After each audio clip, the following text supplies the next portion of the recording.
Hi, I'm Ashley Ford, and this is 112BK. Coming up, the midterms are almost upon us, the most consequential in a generation. How one organization is working to get the vote out and how you can help. For most of the country, there is a swing congressional district within 50 miles. Right. Here in Brooklyn, the nearest one is actually in Brooklyn. And then the rise of hate crimes. We'll talk about the racist attack overshadowed by pipe bombs and Pittsburgh. All it took for this dramatic increase in hate crime, all it took for this dramatic explosion in open white supremacy was one presidential campaign to pull back the cover. And finally, what reality TV can teach us about race, class, and the human condition. The other thing I was interested in were these images, these representations like reality television and trashy reality television that I argue were doing some incredibly subversive work in terms of depictions of women, depictions of masculinity. With only a few days before the midterms, canvassers across the country will be working feverishly to get out the vote in the crucial districts in an effort to flip the House. And while these are undoubtedly stressful times, what's refreshing is that you don't have to leave the region to get involved. Look no further than the tri-state area. Here to tell us more about some nearby canvassing opportunities for this weekend is Jon Mallow, Senior Advisor at the Get Out the Vote nonprofit Swing Left. Thanks for coming on 112BK, Jon. Thank you for having me. It's so much fun to have you. Jon, can you tell me about some of the races you guys are involved in right now? And how are you getting people involved, like voters? So Swing Left is involved in raising money and volunteer capacity in about 84 districts across the country. For most of the country, there is a swing congressional district within 50 miles. Right. Here in Brooklyn, the nearest one is actually in Brooklyn. Really? It's a small part of southern Brooklyn near the Verrazano Bridge and Staten Island. There's an amazing Democrat named Max Rose running in this district. He's a former, he's a veteran with a Purple Heart. He is 31. He's super compelling. I think we've had Max on the show before. He's great, or I'm a fan. Yeah. And he has a real chance of winning, which is amazing.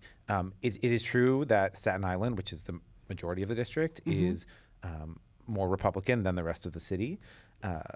But there are more registered Democrats in Staten Island than there are registered Republicans. Wow. It's just that there hasn't been as much turnout historically. And he's a great, compelling candidate who I think has a chance to win in the district. Right. I can tell you from personal experience that I went canvassing there and I shot a video with this amazing guy who was also canvassing. And some voters were receptive, some weren't. Right. But there was some who said things like, I'm Republican, I don't like to cross party lines, but this year I'm not happy with the way things are going. I'm not happy with Dan Donovan, who's the current representative from that district, who's voted with Trump something like 89% of the time. Right. And they may not be happy with the larger national sort of Republican platform, and they're open to crossing party lines. So for somebody like me, or Swing Left, whose focus is to flip the House, there's a real opportunity, and it's literally in the borough. What can someone expect of the experience of canvassing in a place like that with Swing Left? Well, the opportunities that we're trying to connect people with are primarily canvassing and secondarily phone banking. You can take the subway to some of these districts. There are also a lot of districts in northern New Jersey that have really interesting and varied races that are also competitive. Those you need to drive to, but they're still close. Right. Canvassing, you go to the campaign office. They now it's done with apps. So you'll download an app on your phone, and they'll give you a set of addresses that you are going to go try to contact voters at. Wow.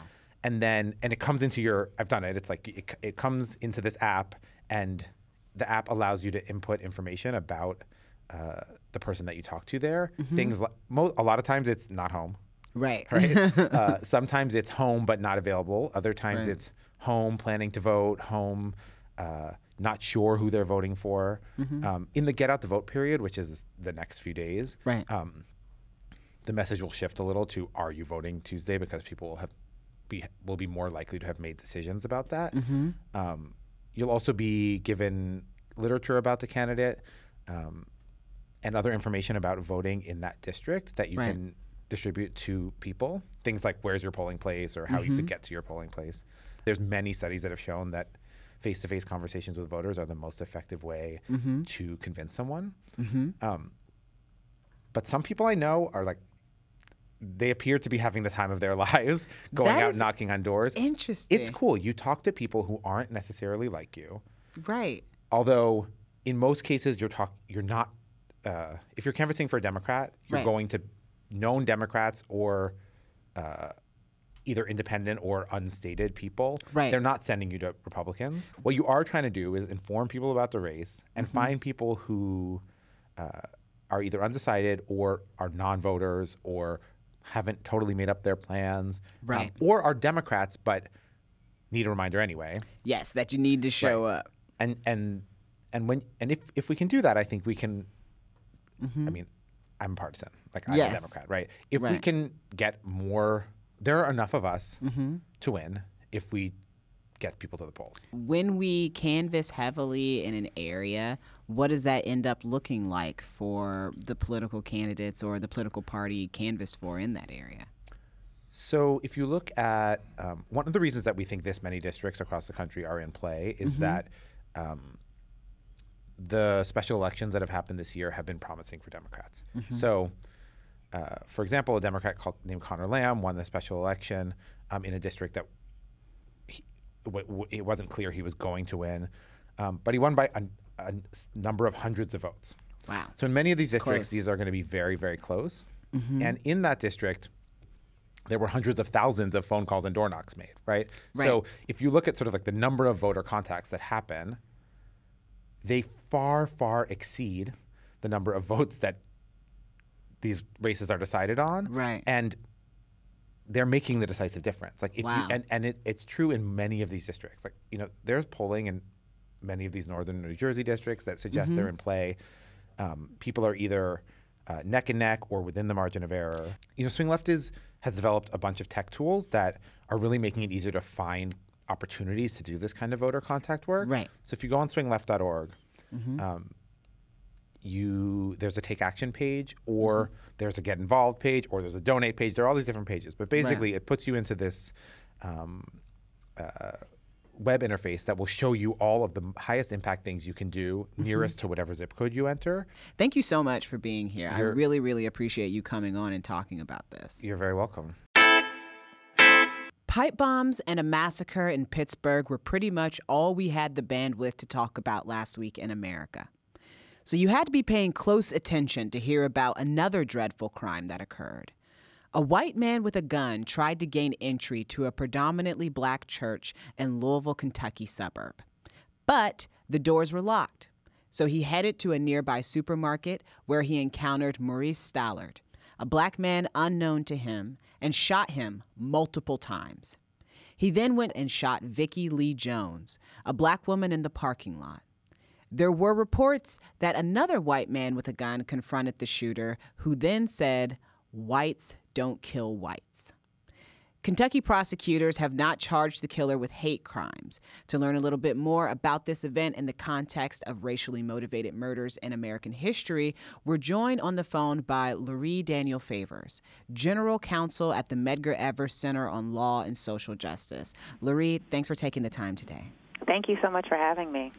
Now, it was already a crazy news week when the shooting in Kentucky occurred. Yeah. When and how did you first hear about it, and what were your immediate thoughts? You know, I actually heard about it on Twitter, and I was preparing to do some interviews on another matter and started seeing what was happening. You know, a lot of times Twitter, and Black Twitter in particular, is often at the forefront of these types of issues, and then the news media kind of follows. And so I had seen what was going on there, and, you know, it was one of those, oh, my God, here we go again. I was reminded of the church and the incident in Charleston. And, you know, so it was definitely a reminder of just how far we have not come. And it was very scary, very scary. Lurie, where does this fit in the long history of racial violence against black folks in America? And are these acts still so commonplace that there's a desensitization? When you think about the history of violence against black people, racially motivated violence against black people, there does tend to sometimes be almost a numbness that can occur because they are so frequent. You know, typically we are dealing with violence, state-sanctioned violence in the form of police brutality, and that can even have a numbing effect. But when it's vigilante violence, when it's individuals, in light of what's happening politically around us, in light of the current ethos that is really swirling around our society right now, it is at one time numbing, but it's also, for those of us who are familiar with that history, and we know, how Reconstruction was violently ended with racial terrorism. We know how Jim Crow was violently aggressive in reducing black rights to almost back to slave status. And when we know that the Supreme Court gave judicial cover for individual vigilante violence, for state-sanctioned violence, it can, on one hand, be numbing, and on the other hand, so alarming that it can make you start thinking, okay, how far can this go? And if we're going back to where we have already been, what does that mean for our society? What does that mean for our community as African-descendant people? Yes. One thing I've said is, unfortunately, we are dealing with people who have a history of enslaving completely, wholly independent, free people, and then building a multi-century economy based off of that. So we're not in unknown territory, and the fact that this is so familiar, I think that's what makes it that much more alarming. Ooh. Now, Kentucky statutes don't allow for homicides to be tried as hate crimes. What's the significance of it officially being called a hate crime? So it depends on your state, actually. And the challenge is that, so in a state like New York City in particular, we have really good hate crime legislation. And this is a state and this is a city where hate crimes are prosecuted both locally and on the federal level in the Eastern District and the Southern District of New York. So we have an aggressive form of legislation that allows for that. Depending on the state you're in, you may or may not even have a hate crime statute on the books, right? Or your hate crime statute may be so limited, as in the case of Kentucky, a hate crime designation would only occur if the judge made that determination at sentencing. And it doesn't necessarily add any extra state crime or time, rather, but it may be useful if the judge wants to deny probation, or if the parole board upon incarceration wants to defer parole. That's all a matter of how their statute was drafted. Now the person in this particular case, in the case of the Kroger grocery store in Kentucky, Gregory Bush, he may face federal hate crime charges, and he may face federal civil rights violations, but that's at a later stage. And quite frankly, I'm not very optimistic. I'm sadly not very optimistic about where that case is going, and a number of others as well. Now, there's been an uptick in hate crimes since Trump took office. Is it actually useful at this point to be drawing the connections between what this administration, what this president does and says, and how hate crimes are rising in the United States? Oh, absolutely. I think, and we can even look to historical precedent for this. When the original movie Birth of a Nation came out in 1915, and the president at the time then filmed it. It was the first movie to be filmed in the White House. The movie went on to become literally what we now call Hollywood blockbusters. And as a result, you saw Klan membership dramatically and exponentially increase. When we're talking about the hate crimes that we're currently experiencing, I believe the Southern Poverty Law Center has noted that just in the first, 6 months after the election, they got more notifications and reportings of hate crime instances than they typically get within an entire year. We know that hate crimes are increasing primarily against black people, against Muslims, against immigrants, and we also know that the top three places where they're occurring is the workplace, it's K through 12 institutions, and it's the university. So all of the institutions where we're supposed to have enlightened thinkers, people who have, matriculated through some sort of educational process, and hopefully that educational process will prevent that type of, of hate crime outbursts. Those are actually the institutions where we're seeing the hate crimes increase the most. We saw this when President Trump announced his presidential campaign with a racial screed against Mexicans and against, all host of non-white people.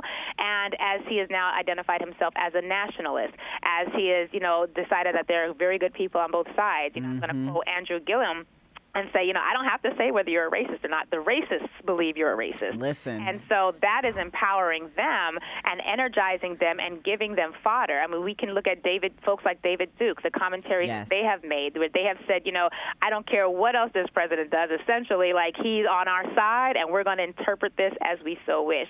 Yes. And, I think it's one thing I always like to point out is that we have to really consider the fact that we have had, if you count, the Civil Rights Act of 1965, the Fair Housing Rights Act, and the Voting Rights Act of the mid-'60s, we've had a good 50 to 60 years of integration. Right. All it took for this dramatic increase in hate crime, all it took for this dramatic explosion in open white supremacy was one presidential campaign to pull back the cover. So we really have to question how much progress had we made in those 50, 60 years?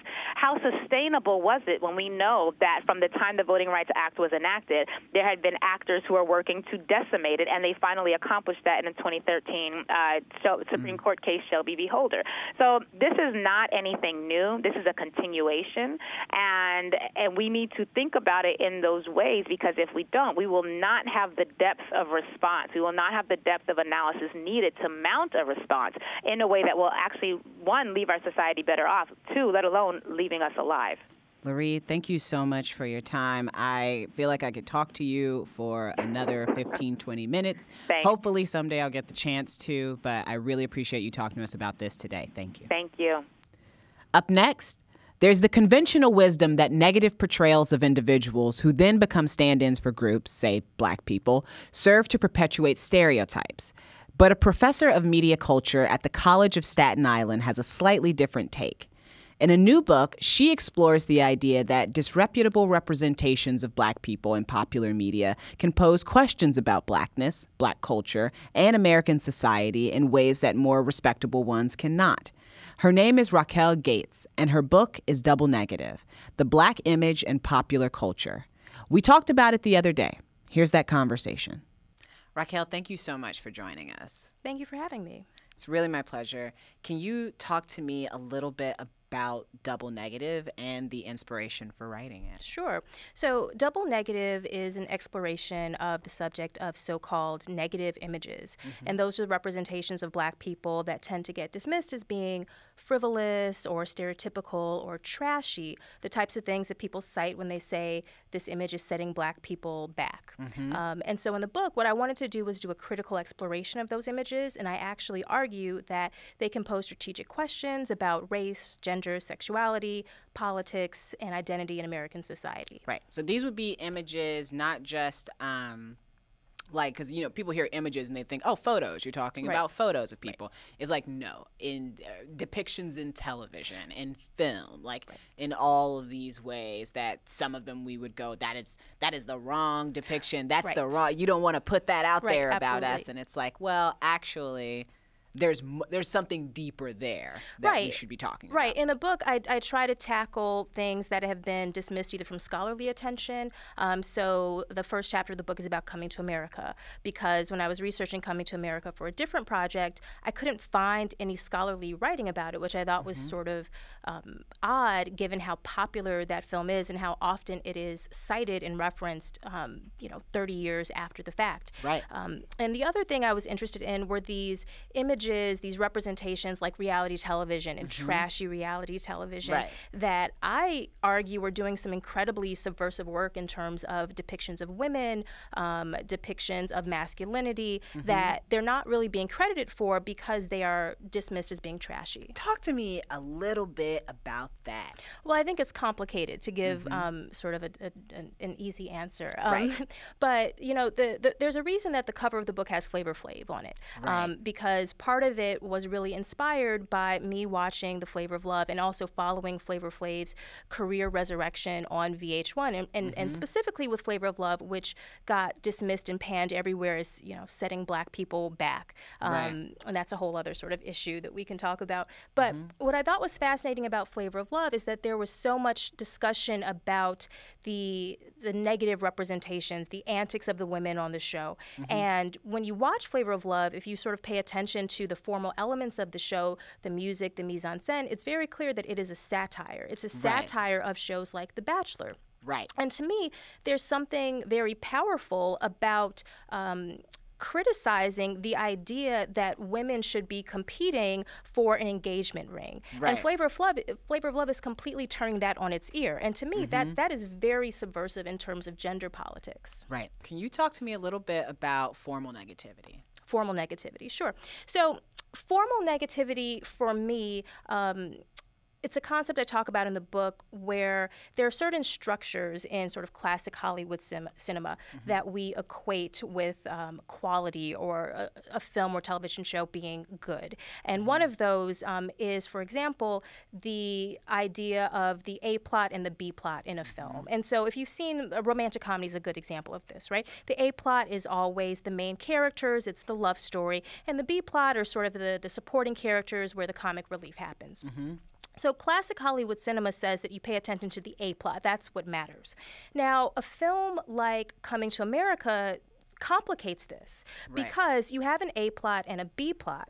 And it's complicated because Eddie Murphy plays roles in both the A plot and the B plot. And so what I argue is that the focus of the film is not as clear. And what you see when you study a film like Coming to America is that all of the lines that people cite, all of the scenes that people reference, they're all out of the B plot, not the A plot. Yes.